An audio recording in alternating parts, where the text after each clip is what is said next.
Tony and Sharon's world was one of sparkling lights, laughter, and love. At 5 years old, Tony was already a curious and adventurous boy, constantly exploring his surroundings and dreaming up fantastical stories. His sister Sharon, just 3, followed him everywhere with her chubby little legs, her wide eyes filled with admiration for her big brother. Together they lived in a luxurious home that seemed like something out of a fairy tale. The mansion sat atop a hill surrounded by lush green gardens. The sprawling estate boasted everything a child could dream of: a massive playground with a slide that twisted like a spiral staircase, a trampoline big enough to touch the sky, and even a small pond where koi fish swam lazily under the sunlight. Inside the house was just as enchanting. There were tall windows that stretched to the ceiling, letting sunlight pour into the marble-floored living room. A grand piano stood in the corner, its glossy black surface reflecting the shimmer of a crystal chandelier overhead. Their mother Anna had worked tirelessly to create this life for them. A single mother and a successful entrepreneur, she owned several thriving companies. Her face was often seen in magazines, her name frequently mentioned in business circles. She was admired for her elegance, sharp wit, and ability to succeed in a world that often doubted women like her. But behind closed doors, Anna's greatest pride was not her wealth or her companies. It was Tony and Sharon. "Mommy, will you play with us?" Tony would often ask, tugging at her sleeve as she typed furiously on her laptop. Anna's heart would twist every time. She adored her children more than anything, but her work often consumed her days and nights. "Just a moment, sweetheart," she'd say, planting a kiss on his forehead. "I need to finish this first." Despite her busy schedule, Anna tried her best to carve out moments of joy for her little ones. Every evening when the clock struck 6, she would shut her laptop and declare, "No more work today." Tony and Sharon would squeal with delight, running to the backyard where Anna would join them in their favorite games. "Push me higher, Mommy," Tony shouted one evening, his laughter echoing through the yard as he swung back and forth. "Hold tight, Tony," Anna replied, her face lighting up with a smile as she gave the swing a firm push. Sharon sat nearby in the sandbox, her tiny hands patting the sand as she built a lopsided castle for her doll. "Look, Mommy. I made a house," she said proudly, holding up her creation. "It's beautiful, my darling," Anna said, crouching beside her daughter and planting a kiss on her cheek. These moments were rare but magical. Anna cherished them deeply, even if they didn't last long. Often her phone would buzz with a call from a business partner, or an email would demand her immediate attention. She hated being pulled away from her children, but she reminded herself that she was doing all of this for them. Rosa, their nanny, was a godsend during the hours Anna couldn't be there. Warm and loving, Rosa treated Tony and Sharon like they were her own. She made sure their days were filled with laughter and care. Rosa baked cookies with Sharon, helped Tony build racetracks for his toy cars, and always had a kind word or a comforting hug ready when they needed it. "Rosa, do you think Mommy loves us even when she's working?" Tony asked one afternoon, his big brown eyes filled with curiosity. "Oh, of course she does, dear," Rosa replied, pulling him into a hug. "Your mommy works so hard because she loves you both more than anything in the world." Still, Tony sometimes felt lonely. He loved his mother dearly and wished she could play with him all day like Rosa did. But Tony was a smart boy. He understood in his own way that his mommy was doing something very important. One morning, Anna surprised the children by clearing her schedule for the day. "We're going to the park," she announced, her smile wide and excited. Tony and Sharon cheered, jumping up and down with joy. They packed a picnic basket filled with sandwiches, fruit, and cookies, and headed to their favorite park in the city. The day was perfect: blue skies, a gentle breeze, and the sound of birds chirping in the trees. At the park, Tony raced ahead, his little legs carrying him as fast as they could. "Mommy, look how fast I can run," he shouted, his laughter echoing through the air. "You're amazing, Tony," Anna called back, clapping her hands. Sharon toddled behind, her chubby fists clutching a daisy she had plucked from the ground. "For you, Mommy," Sharon said, holding out the flower with a shy smile. Anna knelt down, her heart swelling with love as she took the daisy from her daughter. "Thank you, my darling. It's the most beautiful flower I've ever seen." The day passed in a blur of joy. They played tag, fed the ducks at the pond, and shared their picnic under the shade of a large oak tree. As the sun began to set, painting the sky with hues of orange and pink, Anna felt a rare sense of peace. That night as she tucked her children into bed, Tony looked up at her with sleepy eyes. "Mommy, will you always be here to play with us?" he asked softly. Anna's heart ached at the question. Stroking his hair gently, she replied, "I will always be here for you, my love. Always." After they fell asleep, Anna sat by the window in her room, gazing at the stars. She felt a pang of guilt. Was she doing enough for her children? They had everything money could buy, but did they have enough of her? She promised herself she would try harder to balance her responsibilities. For now, though, their world was filled with love, laughter, and a sense of security that Anna vowed to protect at all costs. The house was alive with the sounds of their joy, and the future seemed as bright as the stars above. Life felt perfect, at least for now. It was an ordinary afternoon that began like any other in the luxurious mansion. The sun streamed through the floor-to-ceiling windows, casting a golden glow across the living room. Sharon was sitting on the plush carpet, humming softly as she played with her dolls, while Tony zoomed his toy cars around an elaborate racetrack he had built with colorful blocks. Their nanny, Rosa, was in the kitchen preparing lunch. Anna had just returned from a series of grueling meetings at her various companies. Dressed in a sleek black suit and high heels, she looked every bit the powerful businesswoman. But behind her composed exterior she was utterly drained. 6 hours of back-to-back calls, negotiations, and decisions had left her physically and emotionally exhausted. "Mommy," Sharon chirped, looking up from her dolls as Anna walked into the room. Anna mustered a tired smile. "Hello, my angels," she said, bending down to kiss her daughter's cheek. Tony ran over, holding one of his toy cars. "Look, Mommy. I made the fastest racetrack ever." "That's wonderful, Tony," Anna said, her voice warm but weary. She ruffled his hair gently before sinking into the plush couch, kicking off her heels with a sigh.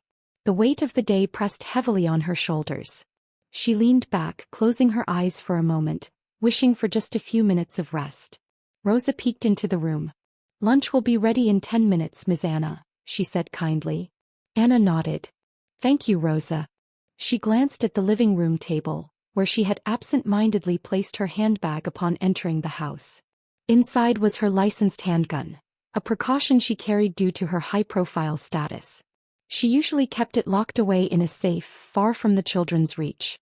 But in her exhaustion, she had removed it from her bag and set it down on the table without a second thought. "Mommy needs to rest for a bit," Anna murmured, standing up and heading toward the stairs. "Be good, okay?" Tony and Sharon nodded, their attention already back on their toys. Rosa returned to the kitchen, humming a cheerful tune as she stirred the soup on the stove. In the quiet moments that followed, Tony noticed something on the table. His curious eyes locked onto the unfamiliar object, a sleek black handgun. To him it looked just like the prop guns he had seen in action movies and cartoons. Fascinated, he abandoned his toy cars and walked over to the table. "What's that?" Sharon asked, toddling over to join her brother. "It's a toy, I think," Tony said confidently. He picked it up, surprised by its weight.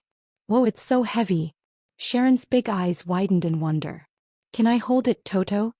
"No, Sharon," Tony said, feeling a sudden sense of responsibility. "This is a big boy toy. You just watch, okay?" Sharon nodded, trusting her brother completely. Tony mimicked the scenes he had seen on TV, holding the gun like a secret agent. "Freeze," he said, pointing it toward an imaginary villain. Sharon giggled, clapping her hands in delight. But then something happened that neither of them could have expected. As Tony adjusted his grip on the gun, his small finger accidentally slipped onto the trigger. The sound that followed was deafening, a sharp, thunderous crack that seemed to shake the entire house. Anna jolted awake in her bedroom, her heart pounding in her chest. She knew that sound all too well. Panic surged through her as she leapt from the bed and ran toward the living room, her bare feet slapping against the cold marble floors. "Tony! Sharon!" she screamed, her voice filled with terror. When she reached the living room, the sight before her made her knees buckle. Sharon lay crumpled on the floor, unmoving.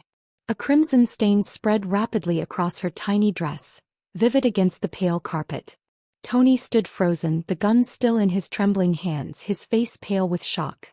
Anna let out a wail that seemed to come from the depths of her soul. "No. Sharon."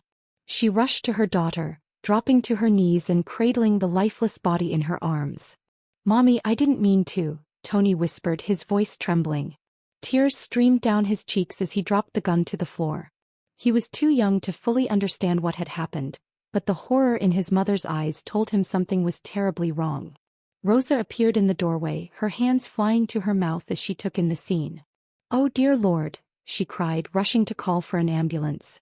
Anna rocked Sharon in her arms, her tears soaking the little girl's soft curls. "Wake up, baby. Please wake up," she sobbed, her voice breaking. But Sharon's tiny body remained still, her warmth fading with every passing moment. Tony stood a few feet away, his small frame trembling. "Mommy, I'm sorry," he whispered again, his voice barely audible. "I thought it was a toy." Anna turned to him, her face a mask of grief and disbelief. "Tony, what did you do?" she choked out, her voice filled with equal parts anguish and confusion. "I didn't mean to," Tony repeated, his tear-filled eyes wide with fear. The minutes that followed were a blur. The ambulance arrived, but the paramedics' somber expressions confirmed what Anna already knew.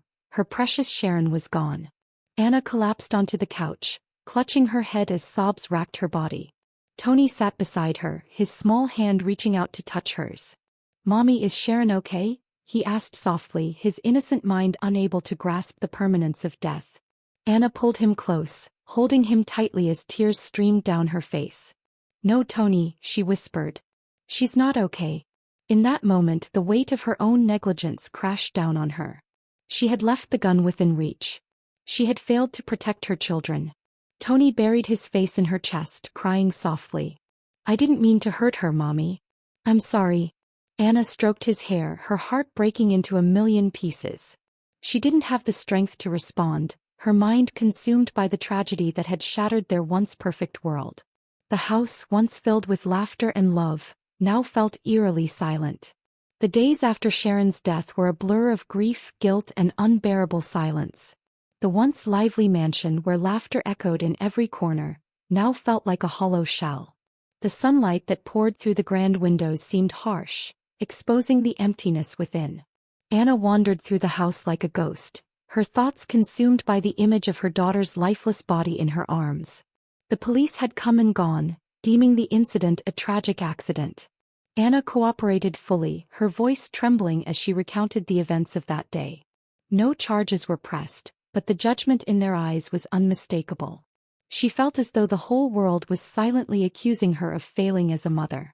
Tony, meanwhile, was too young to understand the full weight of what had happened, but he sensed the shift in their home. His usual boundless energy had faded. He no longer raced his toy cars or built elaborate racetracks. Instead, he sat quietly in the corner of his room, clutching his favorite teddy bear. "Mommy, when will Sharon come back?" he asked one evening, his voice barely above a whisper. Anna's heart shattered anew at the question. She knelt beside him, her hands trembling as she held his tiny shoulders. "Tony, Sharon isn't coming back," she said, her voice breaking. "She's in heaven now." Tony's lips quivered. "But I didn't mean to hurt her," he said, tears streaming down his cheeks. "I just wanted to play." Anna pulled him into her arms, her own tears falling freely. "I know, sweetheart. I know," she whispered. "It wasn't your fault." But deep down, Anna wasn't sure if she believed her own words. Every time she closed her eyes, she saw Sharon's lifeless body, heard the deafening crack of the gunshot. She replayed the moment over and over in her mind, torturing herself with thoughts of what she could have done differently. If only I had locked the gun away. If only I hadn't been so tired.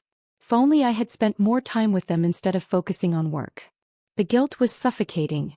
Anna couldn't bring herself to step into Sharon's room. It remained untouched, frozen in time. The pink walls were adorned with drawings Sharon had scribbled with her tiny hands. Her favorite stuffed animals sat neatly on the bed, and the scent of her baby lotion lingered faintly in the air. Anna stood at the doorway one night, her hand trembling as she reached for the doorknob, but the pain was too much. She turned away, tears streaming down her face. Rosa too was struggling. She had loved Sharon like her own grandchild. Though she tried to stay strong for Anna and Tony, the sadness in her eyes was unmistakable. She continued to cook and clean, but the warmth that once radiated from her was now overshadowed by sorrow. "I failed them," Anna confessed to Rosa one evening, her voice hollow. "I thought I could do everything, be a mother, run my companies, keep everything under control. But I couldn't. I let my children down, and now Sharon is gone. Rosa placed a comforting hand on Anna's shoulder. "You're human, Anna," she said softly. "We all make mistakes. But Sharon wouldn't want you to drown in guilt. She would want you to be strong for Tony." Anna nodded, but her heart felt heavy with doubt. The community's reaction didn't make things easier. Word of the tragedy had spread, and whispers followed Anna wherever she went. At the grocery store, at business meetings, even at church, she could feel the weight of their pity and judgment. "She left a gun out in the open? How irresponsible," one woman murmured as Anna passed by. "I heard she's always too busy with work to watch her kids," another added. The words cut deep, but Anna didn't have the strength to defend herself. She withdrew further, isolating herself from friends and colleagues. Tony too faced struggles of his own. At preschool, the other children noticed his quiet demeanor and began to tease him. "Where's your baby sister?" one boy asked cruelly. "Did you make her disappear?" Tony's lip quivered and he ran to a corner of the playground, curling up into a ball. The teacher tried to comfort him, but nothing could ease the ache in his heart. One evening, Anna sat alone in the living room, staring at the family photo that hung above the fireplace. It had been taken just a few months ago during a trip to the beach. Sharon was perched on her hip, her face lit up with a radiant smile. Tony stood beside them, his arms stretched wide like a superhero. They looked so happy, so complete. "I failed them," Anna whispered, her voice breaking. In her despair, Anna turned to something she hadn't relied on in years: prayer. She knelt on the cold marble floor, her hands clasped tightly. "God," she began, her voice trembling. "I don't know if you're listening. I don't even know if I deserve your help. But I can't do this alone. I've lost my baby girl and I don't know how to move forward. Please give me strength. Help me be the mother Tony needs." For the first time since the tragedy, Anna felt a small flicker of hope. It wasn't much, but it was enough to keep her going. In the days that followed, Anna began to take small steps toward healing. She enrolled Tony in therapy, hoping it would help him process his emotions. She also started attending counseling sessions herself, determined to face her grief head-on. But the path to healing was far from easy. The weight of their loss hung heavy in the air, and every day felt like a battle against the darkness. The once perfect world Anna had built for her family was shattered, and it would take every ounce of strength, faith, and love to begin piecing it back together. Weeks turned into months, and though the pain of Sharon's absence remained sharp, Anna knew she couldn't let her grief consume her forever. Tony needed her more than ever, and she owed it to Sharon to honor her memory by moving forward, even if it felt impossible. One of the first steps Anna took was reaching out to a child therapist for Tony. Dr. Grace was a kind woman with a soothing voice and a cozy office filled with toys and books. During their first session, Tony clung to Anna's hand, his eyes wide with nervousness. "It's okay, Tony," Dr. Grace said gently, kneeling to his level. "We're just going to talk and play a little. You can tell me anything you want, or we can just sit quietly. Whatever makes you feel comfortable." Tony nodded hesitantly, and as the sessions continued, he began to open up little by little. He talked about Sharon, his favorite memories with her, and the guilt he carried like a heavy backpack. "I didn't mean to hurt her," he said one day, tears streaming down his cheeks. "I just wanted to play." Dr. Grace reassured him, helping him understand that what happened was an accident and not his fault. Slowly, Tony began to smile again. He even started playing with his toy cars, his small laughter returning in quiet moments. Anna too sought help through therapy. Her sessions were raw and emotional, forcing her to confront the guilt and shame that weighed heavily on her. "I was careless," she admitted one day, her voice breaking. "I was so focused on work that I forgot the most important thing: keeping my children safe." Her therapist, a kind older man named Dr. Patel, listened patiently. "Anna, it's clear you love your children deeply," he said. "You made a mistake, but that doesn't define you as a mother. What matters now is how you choose to move forward, for Tony and for yourself." Outside of therapy, Anna began to lean on her faith more than ever. She attended church regularly, finding solace in the prayers and hymns that once felt distant to her. One Sunday, the pastor delivered a sermon about forgiveness, especially forgiving oneself. His words struck a chord with Anna, and she found herself silently praying for the strength to let go of her self-blame.